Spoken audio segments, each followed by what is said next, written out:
Саламатсыңдар ма балалар? Бүгінгі қазақ тілі сабағында диктант жазамыз.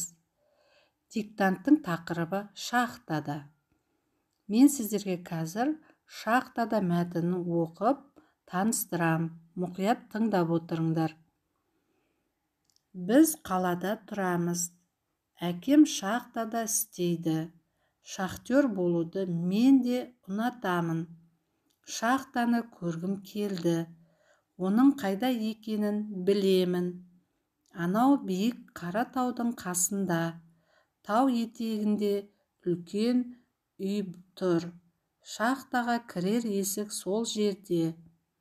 Ақыры шыдамадым. Әкем сыйлаған фонарымды алдым да тура шахтаға тарттым. Балалар, шахта деген не екенін білесіңдер ме? Шахта деген бұл жер астынан көмір қазатын кен орны. Яғни ағаларымыз шахтаға түсіп, көмірді қазып жер бетіне шығарады. Көмірді біз үйді жылыту үшін паровоз, тепловоздарды жүргізу үшін қолданатынымызды білеміз, солай ма? Яғни осы көмірді біз жер асты шахталарға түсіп өндіреді екен. Мәтінде кездесетін шахтер, фонарымды, шахта деген қиын сөздерді жазып қойдым. Оқып, қалай жазылатын естеріңде сақтаңдар. Мәтінді жазу кезінде сөйлемді 3 реттен оқимын. Бірінші оққанда тыңдаймыз, екінші оққанда жазамыз, үшінші оқыған кезде тексеріп, тыныс белгілері, нүкте үтірін қоямыз. Дәптерлерімізді ашып, жазуға ыңғайланып отырайық. Күннің жадын, тақырыпты жазамыз. 4-ші қараша, диктант, шахтада.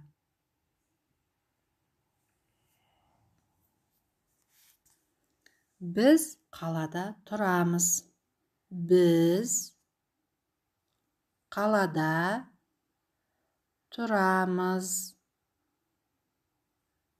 Біз қалада тұрамыз.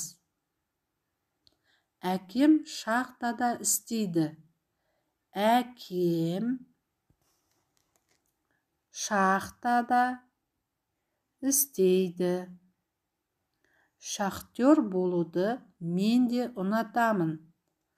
Шахтер болуды мен де ұнатамын. Шахтер болуды мен де ұнатамын. Шахтаны көргім келді. Шахтаны көргім келді.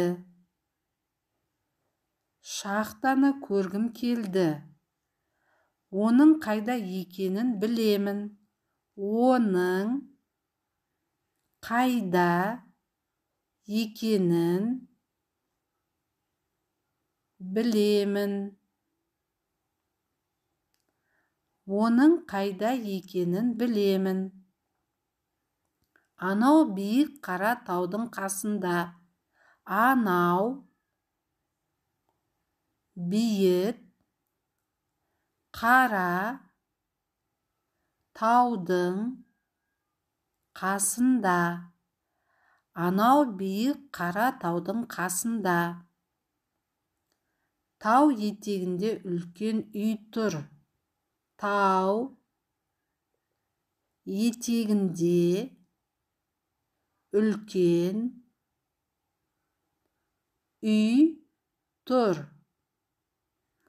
Тау етегінде үлкен үй тұр. Шахтаға кірер есік сол жерде. Шахтаға кірер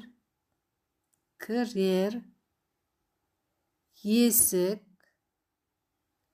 сол жерде. Шахтаға кірер есік сол жерде. Ақыры шыдамадым. Ақыры шыдамадым. Ақыры шыдамадым. Әкем сыйлаған фонарымды алдым да тура шахтаға тарттым. Әкем сыйлаған фонарымды